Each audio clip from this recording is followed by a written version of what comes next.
Para a nossa reflexão da noite, do livro da Esperança, é o Evangelho de Jesus explicado por Emmanuel, e a lição tem o título Pacificação. Bem-aventurados os pacificadores, porque serão chamados filhos de Deus. São palavras de Jesus, anotação de Mateus, no capítulo 5, versículo 9. Nesse capítulo, Jesus fala das bem-aventuranças. Então, vamos meditar hoje apenas nesse item. Bem-aventurados os pacificadores. No capítulo 10, aliás, 9, no item 5 do Evangelho segundo o Espiritismo, tem uma nota sobre esse texto dizendo: mas que queria Jesus dizer por estas palavras? Bem-aventurados os que são brandos, porque possuirão a terra, tendo recomendado aos homens que renunciassem aos bens deste mundo e havendo-lhes prometido os do céu? Enquanto aguarda os bens do céu, tem o homem necessidade dos da terra para viver. Apenas o que ele lhe recomenda é que não ligue a estes últimos mais importância que aos primeiros.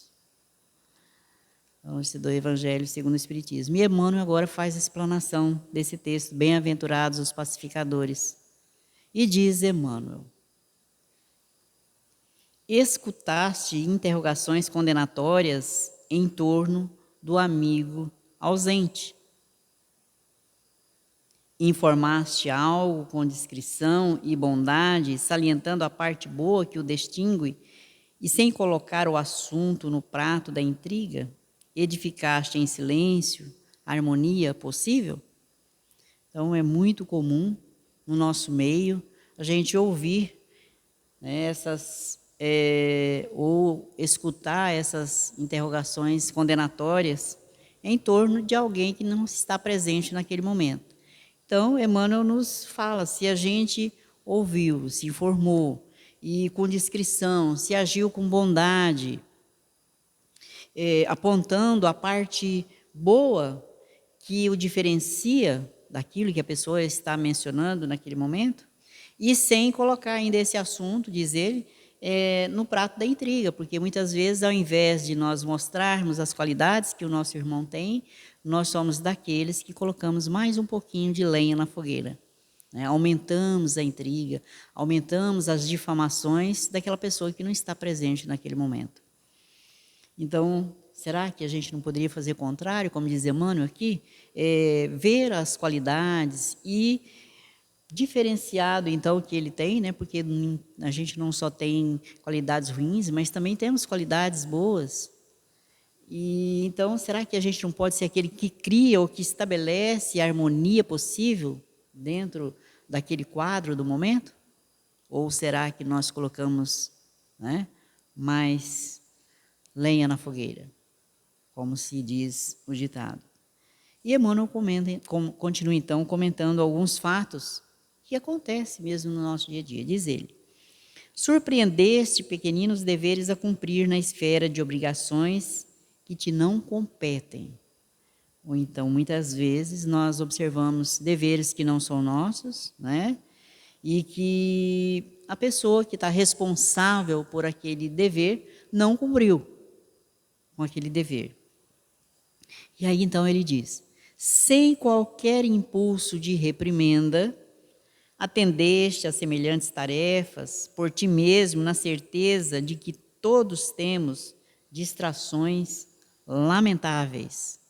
Então, será que ao percebermos que alguém esqueceu alguma tarefa a ser cumprida, será que nós, sem condenar, sem criticar, será que nós vamos lá e realizamos essa tarefa, né? Com essa certeza de que também nós nos distraímos, muitas vezes, diante das nossas próprias obrigações. E se fôssemos nós no lugar daquela pessoa, como gostaríamos que ela agisse para conosco? Então, muitas vezes nós dizemos: eu não vou fazer, o trabalho não é meu, problema dele. Falta em nós o quê? Solidariedade, falta em nós a cooperatividade, compreender que também nós falhamos, também esquecemos muitas vezes de cumprir com as nossas totais obrigações. Esquecimento acontece muito, né? Aí continua Emmanuel dizendo: anotaste a falta do companheiro. Então, muitas vezes nós percebemos a falta daquela pessoa que está junto conosco no trabalho. E diz Emmanuel: esqueceste toda a preocupação de censura, diligenciando substituir em serviço sem alardear superioridade? Será que nós agimos assim? Ao perceber a falta do companheiro, será que nós, sem censurarmos o seu comportamento, nós vamos então substituir o trabalho que ele deixou de realizar, sem exibir que nós somos capazes de fazer? Ele não fez porque não é capaz, esqueceu de propósito? Aí vem a nossa, crítica ferina. Será que nós somos capazes de ir lá realizar a tarefa do irmão sem crítica, sem querer ser melhor, mas simplesmente pelo prazer de servir, de auxiliar o irmão? Continua Emmanuel: assinalaste o erro do vizinho. Quantas vezes nós percebemos o erro daqueles que são nossos vizinhos? Como eles também devem perceber os nossos, Mas aqui ele está falando, nós percebemos os erros do nosso vizinho. Aí Emmanuel nos diz: foges de divulgar-lhe a infelicidade e dispõe-te a auxiliá-lo no momento preciso, sem exibição de virtude. Então, ao invés de ficarmos divulgando o erro do nosso irmão, Emmanuel nos convida a auxiliá-lo. E isso no momento certo, na hora certa, sem exibir a nossa virtude. Porque nem sempre temos também virtudes no completo. Estamos trabalhando para adquirir virtudes, para conquistar essas virtudes dentro de nós, assim como o companheiro, como o nosso vizinho. Então, diz Emmanuel que nós não devemos divulgar a infelicidade ou o erro do vizinho, mas auxiliá-lo no momento certo. Recebeste queixas amargas a te ferirem injustamente. Quantas vezes, nós recebemos queixas que nos ferem, que nos magoam? Diz Emmanuel: sabes ouvi-las com paciência, abstendo-te de impelir os irmãos do caminho às teias da sombra, trabalhando sinceramente por desfazê-las.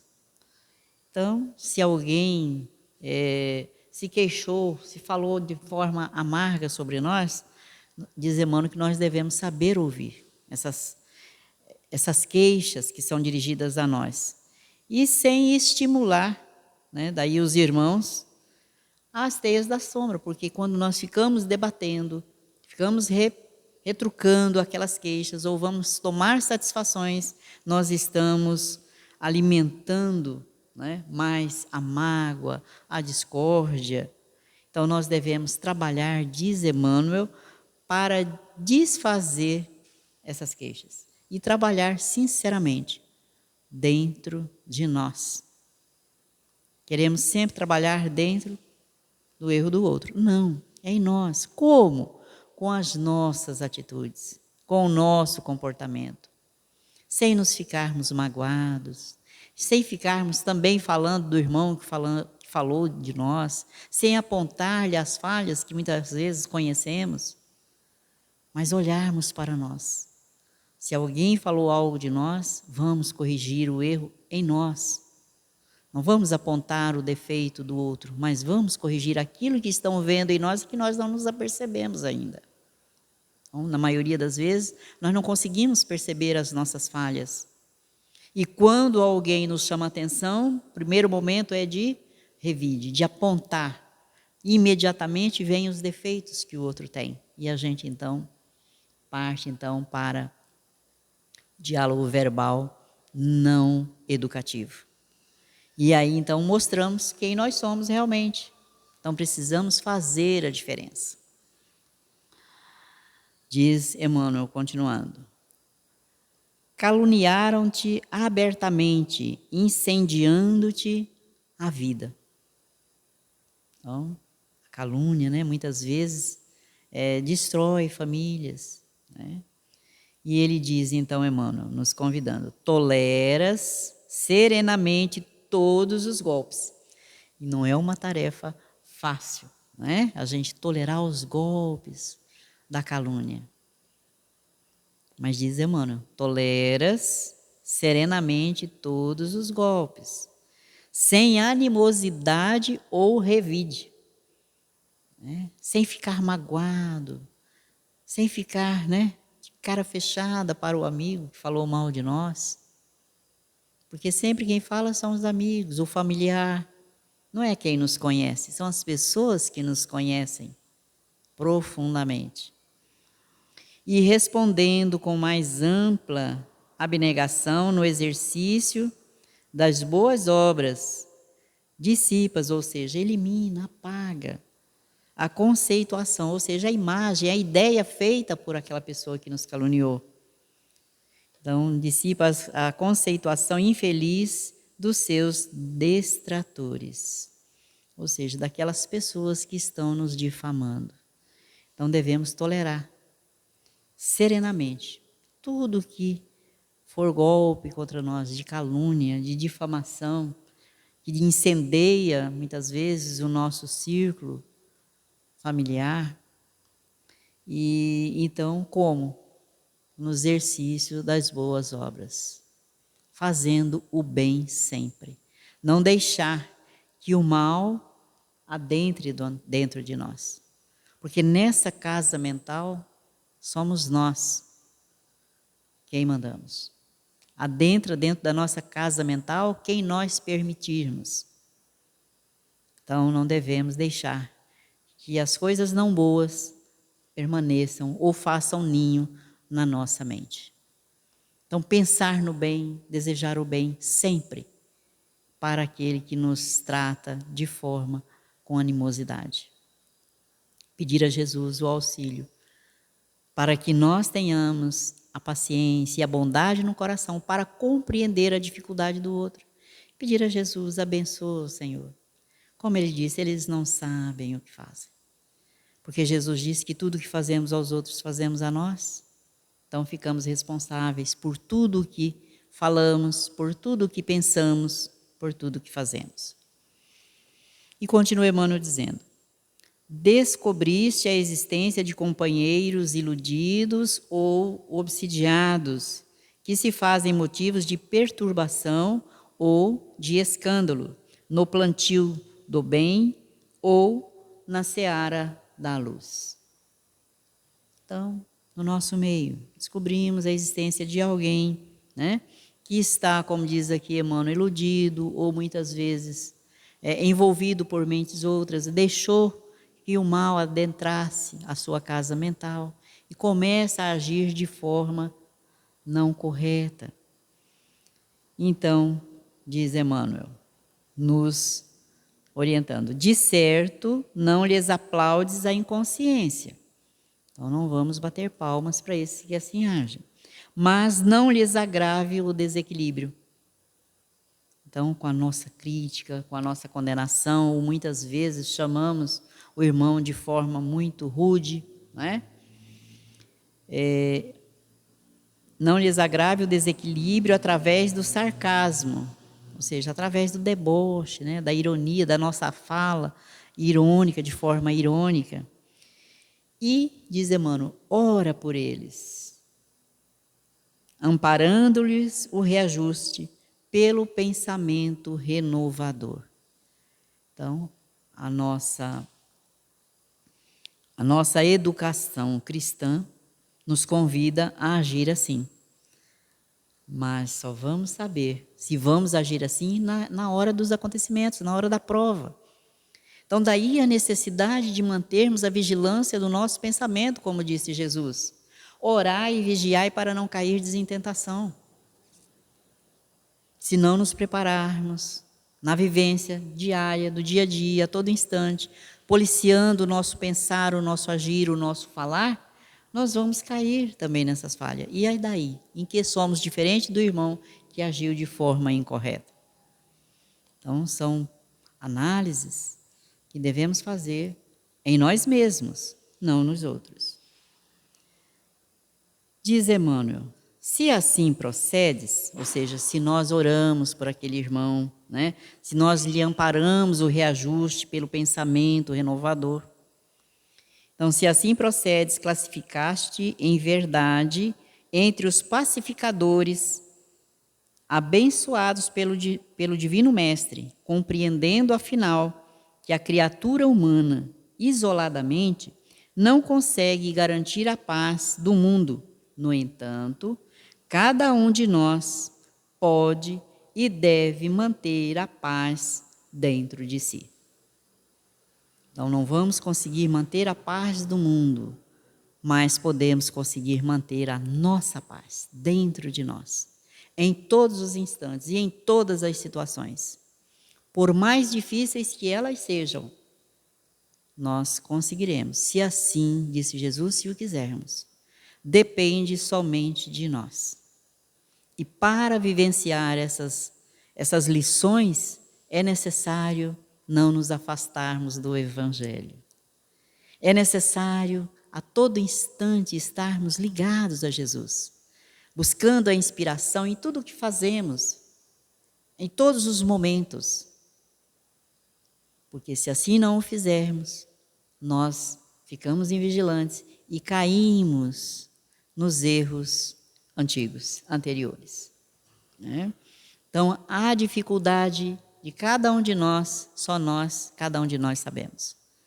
Qual o momento mais difícil para aplicar na nossa vida as lições do Evangelho? Cada um de nós sabe.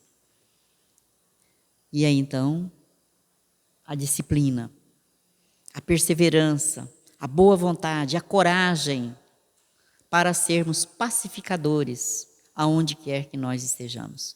E principalmente, o primeiro lugar e a primeira escola, o primeiro educandário que nós temos é o lar, é a família. É dentro de casa, junto com os nossos familiares, que nós temos condições de aplicar essas lições. Do amor, da bondade, da compreensão, da tolerância, da pacificação. Então, a necessidade é nossa. E nós costumamos dizer que é o outro. O outro precisa melhorar, o outro precisa ser um pacificador. O outro é o agitador.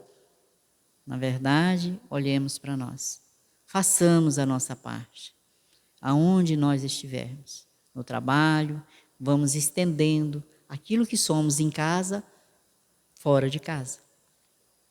Porque não conseguimos usar a máscara por muito tempo, de bonzinho, se não somos bons em casa. Vamos retratar o que somos em casa lá fora. Né?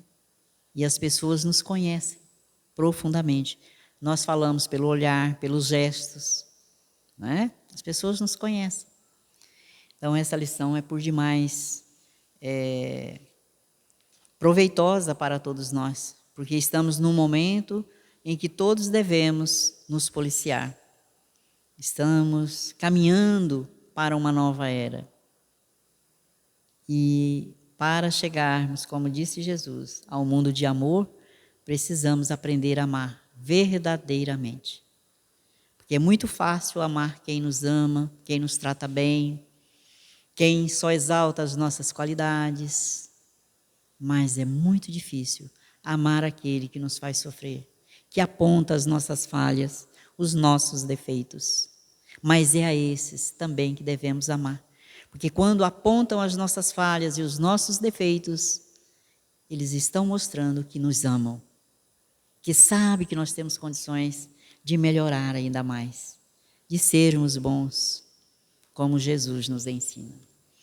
Para completar essa lição, no livro Cartas e Crônicas, ditada pelo nosso irmão X, através da psicografia do nosso irmão Chico Xavier, a lição em torno da paz. Nos relata irmão X. O relógio tilintou, marcando 8 horas, quando Anacleto Silva acordou na manhã clara. Lá fora, o sol prometia mais calor intenso e a criançada disputava bagatelas como vaga xerleante de passarinhos. Anacleto estirou-se no leito, relaxando os nervos, e porque iniciaria o trabalho às 9, antes de erguer-se, tomou o Evangelho e leu os apontamentos do apóstolo João, capítulo 14, versículo 27, as sublimes palavras do celeste amigo. A paz vos deixo, a minha paz vos dou. Não vos dou a maneira do mundo, não se turbe o vosso coração, nem se atemorize. E aí, então, ele faz um diálogo a respeito da lição, falando com Deus, com Jesus. Alegro-me na certeza de que a paz do Senhor envolve o mundo inteiro. Onde estiver, receberei o amor do Cristo que assegura a tranquilidade em torno do meu caminho. Sei que a presença de Jesus abrange toda a terra e que a sua influência nos governa os destinos. Desfrutarei assim a paz entre as criaturas. O eterno benfeitor está canalizando todas as mentes para a vitória da paz. Por isso, ainda mesmo que os homens me ofendam, neles procurarei enxergar meus irmãos, que o divino poder está transformando para a harmonia geral. Regozijo-me na convicção de que o príncipe da paz orienta as nações e que, desse modo, me garantirá o bem-estar. Recolherei do céu a bênção da calma e permanecerei nos alicerces do entendimento e da retidão, junto da humanidade. Louvo o Senhor pela paz que me envia hoje, esperando que Ele me sustente em sua paz, agora e em todos os dias da minha vida. Louvo o Senhor pela paz que me envia hoje, veja bem. Esperando que Ele me sustente em sua paz, agora e em todos os dias da minha vida. Ou seja, ele ficou esperando que Jesus assim o fizesse por ele. Após monologar fervoroso, levantou-se feliz, mas, findo o banho rápido, verificou que a fina calça com que lhe cabia comparecer no escritório sofrera longo corte de faca. Subitamente, transtornado, chamou pela esposa em voz berrante. Dona Horacina veio aflita, guardando nos braços uma pequerrucha doente. Viu a peça maltratada e alegou triste. Que pena! Os meninos estão à solta e eu ocupada com a pneumonia da Sônia. Longe de refletir na grave enfermidade da filhinha de meses, Anacleto vociferou. Que pena! É tudo que você encontra para dizer? Ignora, porventura, que esta roupa me custou os olhos da cara? A senhora, sem revidar, dirigiu-se a velho armário e trouxe-lhe um costume semelhante ao que fora dilacerado.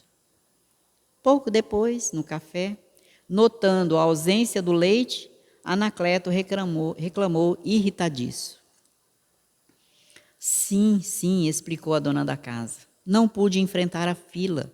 Era preciso resguardar a pequena.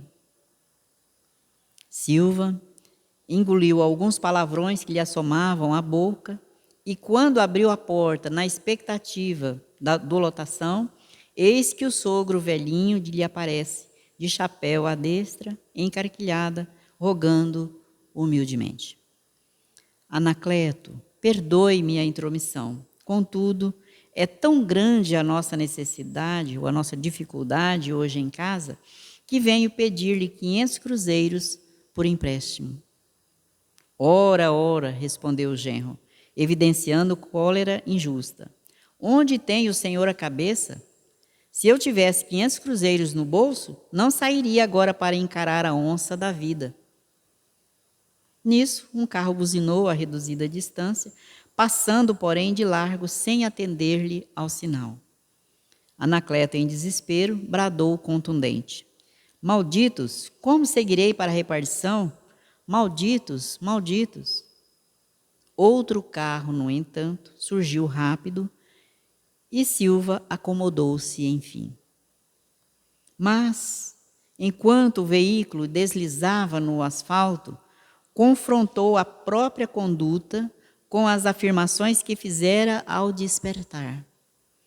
E só então reconheceu que ele, tão seguro em exaltar a harmonia do mundo, não suportara sem guerra uma calça rasgada.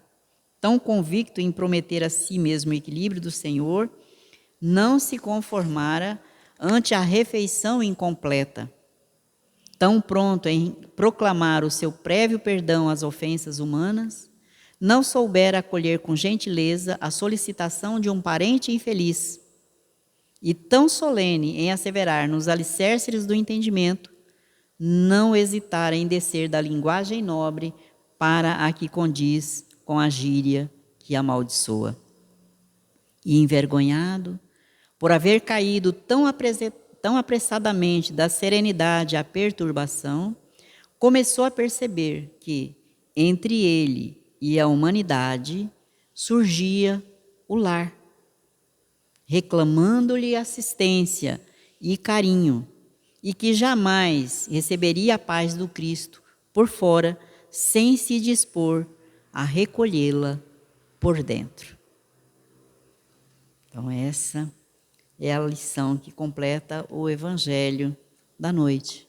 Então, para sermos pacificadores, devemos pacificar a nós mesmos por dentro.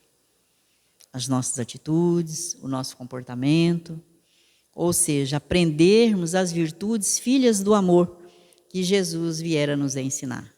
E aí, então, sim, dentro de casa, começando dentro do lar, com a nossa família e estendendo, então, a todos os que nos cercam.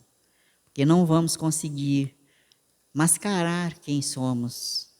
Então, dentro de casa, somos violentos, somos severos por demais, não é?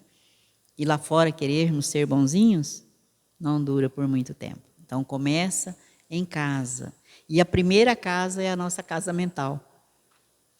Não é? A nossa casa mental precisa ser reeducada, precisa ser transformada.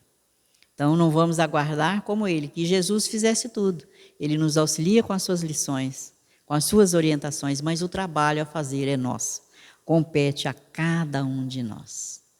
Então, que ele nos abençoe, iluminando-nos o entendimento, fortalecendo em nós a vontade, a boa vontade e a coragem para construir esse reino do amor em nossos corações, para que sejamos, né, construtores da paz, para que sejamos, diante daqueles que nos cercam, aquele que auxilia, que ajuda, que socorre, trazendo nas nossas ações, no nosso comportamento, a presença de Jesus. Por muito que devemos nos amar uns aos outros, como ele nos ensina. Então vamos agradecendo ao amigo divino pelas lições que nos traz fortalecimento, que nos traz orientações seguras e ilumina-nos o entendimento diante das necessidades que temos, cada um de nós. Aprendermos a ser bons, a ser mansos e puros de coração, exige de nós o sacrifício de nós mesmos. Vencermos as nossas dificuldades, aonde quer que estejamos, exige a disciplina das nossas emoções. Pensar no bem, fazer o bem sempre, aonde estivermos. Ajuda-nos, ó Jesus, a nos mantermos em equilíbrio das nossas emoções, em equilíbrio dos nossos sentimentos, e assim, assistidos pelo seu amor, sermos instrumentos da tua paz, aonde quer que estejamos. Abençoa aqui o nosso lar, os nossos irmãos, aqueles que não puderam estar conosco, aqueles que se encontram em seus lares, enfermos, nos hospitais, Ilumina, Jesus, os corações que estão em desespero, fortalecendo e amparando e abençoando a cada um. Abençoa todos aqueles que se encontram nos leitos hospitalares, abençoa os médicos, e não somente aqui da nossa cidade, mas do nosso país e de todos os países do nosso planeta Terra. Pedimos também pela vossa imensa bondade para os nossos irmãos que se encontram em guerra, aqueles que estão nesse momento passando pela provação do exílio, e aqueles, Senhor, que fomentam a guerra. Abençoa, ilumina-lhes o entendimento, fortalece-lhes o pensamento na tua presença divina, convida-nos à pacificação. Que a tua paz seja com todos, principalmente com aqueles que estão retornando à pátria espiritual, consolando e confortando os familiares que ainda aqui permanecem. Que a tua paz, Jesus, envolva a todos, hoje, agora e sempre. Que assim seja.